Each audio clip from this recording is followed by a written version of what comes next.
In previous videos, I presented undeniable evidence of life after death and discussed where we go after we die. I also explained what dreams truly are and showed the tragic consequences that suicide victims face after their death.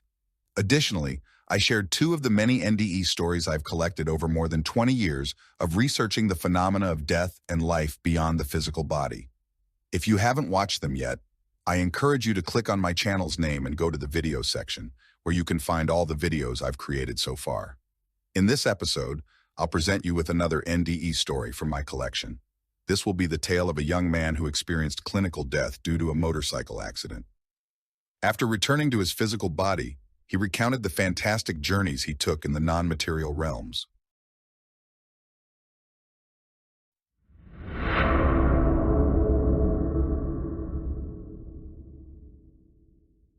A week ago marked exactly 5 years since the worst, and at the same time, the best journey of my life. And I must admit, I've been on many, as I love to travel. Ever since I was a child, I couldn't sit still. Riding a bike, rollerblading, playing soccer, swimming, climbing rocks or trees. These were things I could do all day long. My friends and I always hiked through the mountains and forests around my hometown. We also enjoyed exploring cemeteries and abandoned buildings, especially at night for the extra adrenaline. My parents weren't well off, so we never went on vacations. Luckily, they could afford to pay for school trips, so once a year, I could visit the seaside or other parts of Poland. After finishing high school, I moved to Krakow and started college. I also found a job in a corporation. After classes, I worked until evening to save money for weekend trips. Since I was renting a room, my living expenses were quite low, allowing me to save a bit. Eventually, I got promoted and saved enough for a week-long trip to Croatia. We went with our group of friends. It was my first real vacation abroad, in a hotel with all-inclusive service. It was fantastic. After some time, I got another promotion, this time to section manager. This allowed me to afford more international trips.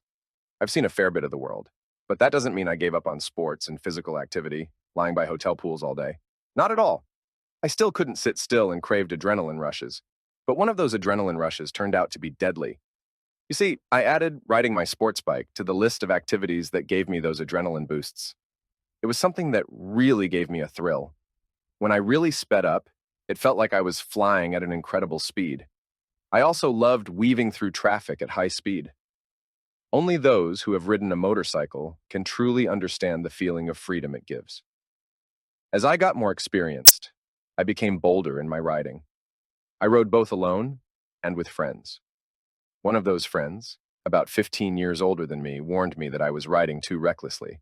But of course, I didn't take it seriously. And during one trip to the Bieszczady Mountains, I regretted it deeply. Traffic heading toward the mountains was pretty heavy, and I hated going slow. I was too impatient for that. So I overtook cars whenever I could and sped on. I saw a stretch of clear road ahead, and the second lane was free. So I gunned it. I passed a few cars. But suddenly I saw a van coming toward me from the opposite direction.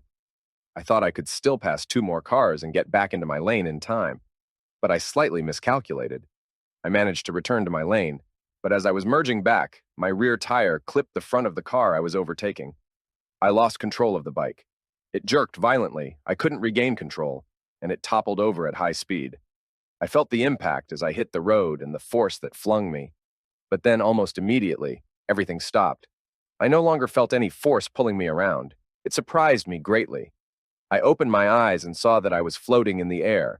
I was right above the accident site. I saw my sports bike, or what was left of it. I had always taken great care of it, so every scratch used to bother me a lot in the past. But now I didn't care at all. It didn't matter to me anymore. I saw people getting out of their cars and running towards someone lying on the road. I recognized the clothes and helmet. That was me, or rather, my body, because I was floating above it. I realized I was dead, but that didn't bother me either. I felt very good. I was completely calm, and the knee pain that had been bothering me for a few days was completely gone. I looked at myself, at my hands. I looked normal, but I didn't feel my body. It's hard to explain. I could move my arms and legs, but I didn't feel their weight. I looked again at my lifeless body and the people moving around it. Then I looked around. On one side of the road was a forest. On the other were some fields and meadows. It was a sunny day. That's when my urge to travel kicked in. I thought about flying over those fields, and I actually started flying. It was an incredible experience. I was as happy as a child. I flew carefree over the beautiful landscape. I completely forgot about my body. I started flying along the road. I tried to go faster and faster until I was speeding as fast as I did on my bike, but it still wasn't enough for me, and I kept accelerating.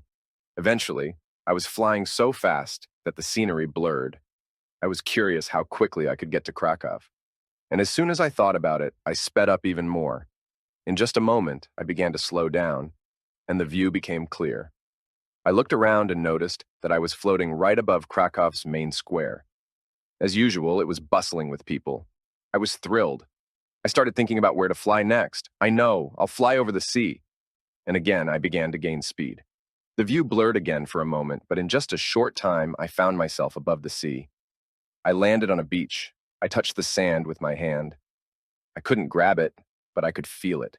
It was the same with the water. I saw many beachgoers around. I looked at the sea and thought it would be interesting to fly across it and reach Sweden. I had never been there, and once again, I started flying. Then I felt someone flying with me. I stopped and began to look around. Below me was the sea, and beside me, I noticed a ball of light. I felt positive emotions from it, as if it was friendly toward me. I asked, "Who are you?" The ball then transformed into a human figure. It was a man with medium-length blonde hair and blue eyes. He was dressed all in white, wearing what looked like a robe or habit. I could see his hands, but not his legs. Either they were under the robe, or he didn't have any. He looked at me, and then I heard his voice, even though his mouth didn't move.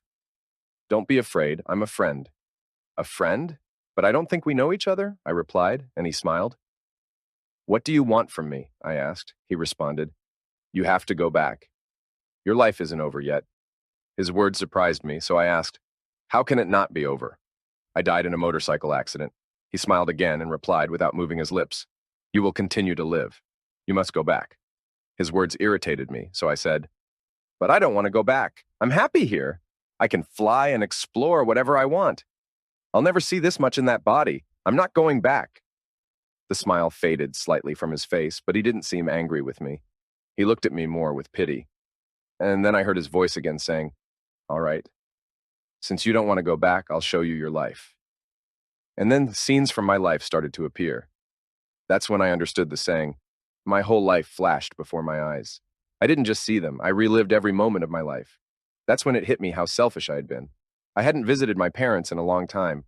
I only talked to them when they called. I thought it was a waste of time. I preferred traveling and other active pursuits. I respected my friends only when they were useful. I even lost contact with friends I had known since childhood when, for example, one of them had a child and didn't have as much time for travel and fun anymore. I saw how much it hurt them. They wanted to spend the few free moments they had with me, but for me, that was already too little. I realized many more wrong things I had done in my life, but I don't want to talk about them all. Anyway, for the first time since being out of my body, I felt sad. Just a moment ago, I didn't care about my dead body at all, but now this life review really brought me down. And then the stranger spoke again. "You still have a chance to fix it. I'll ask you one last time. Do you want to finish this life?" The guilt weighed heavily on me. I thought I probably couldn't enjoy this carefree travel with all those bad moments in my memory. Finally, I said, "I'll go back." The stranger smiled and we started flying. We quickly picked up speed, but this flight felt turbulent. The view darkened. Suddenly, I realized I was back in my body. I opened my eyes and saw that I was in an ambulance. I heard the doctor's voice and the wailing of the sirens. I couldn't move and felt terrible pain in my head. Apparently, I was in bad shape, but somehow they managed to put me back together. I was at risk of being paralyzed for life. As I lay in the hospital, I had mixed feelings. On the one hand, I regretted coming back, but on the other hand, I knew why I came back. I wanted so badly to stand on my feet again and make up for the wrongs I had done to others. After some time, I managed to do that. I reconnected with my family and old friends. Now I make a strong effort to live consciously. I try to think about the consequences of my actions and words so that I don't have to feel down when this life ends for good. This story provides us with a wealth of knowledge. Both from this and many other NDE accounts, it's clear that life beyond the physical body is not only possible, but also extremely pleasant. The protagonist of today's episode had no desire to return to his body because he felt carefree and free. Therefore, we should not fear the loss of our bodies, as it is a completely natural process. This story also highlights the importance of maintaining awareness in everyday life. With it, our actions are much more thoughtful and empathetic. We also recognize their consequences much more quickly. In this story, we can also see another important aspect, the so-called life review. The protagonist clearly had no intention of returning to his body. It was only the guilt and the desire to make amends for his past mistakes that persuaded him to do so. We can see how important it is to honestly work through the moments and experiences we've lived. We often suppress unpleasant ones from our consciousness and don't want to remember them. We also often don't want to admit to others, or even to ourselves, that we've hurt someone. We try to justify our bad behavior in every possible way. We even sometimes try to make the victim the perpetrator. However, as this and many other NDE stories show, this is a path to nowhere. The life review seems to be a nearly universal experience, so it appears to be unavoidable. Therefore, it's worth regularly conducting a so-called examination of conscience while still alive in the physical body, so that the weight of our actions doesn't overwhelm us after death. This, combined with a lack of knowledge about the non-material realities surrounding us, could lead to another incarnation, in which we try to compensate for the wrongs we've done to others. However, in addition to compensating for some wrongs, we are likely to create new ones, which we will also have to balance in a subsequent incarnation. And so it goes on and on. This is how one gets caught in the trap of the cycle of reincarnation. The longer we spin on it, the harder it is to break free and return to the true, non-material home. You can read more about this in my publication, where I have compiled all the knowledge about life beyond the physical body that I have gathered over more than 20 years of research and personal experience. The link to purchase the book is in the description below the video. That's all for today. Thank you for your time, and see you next time.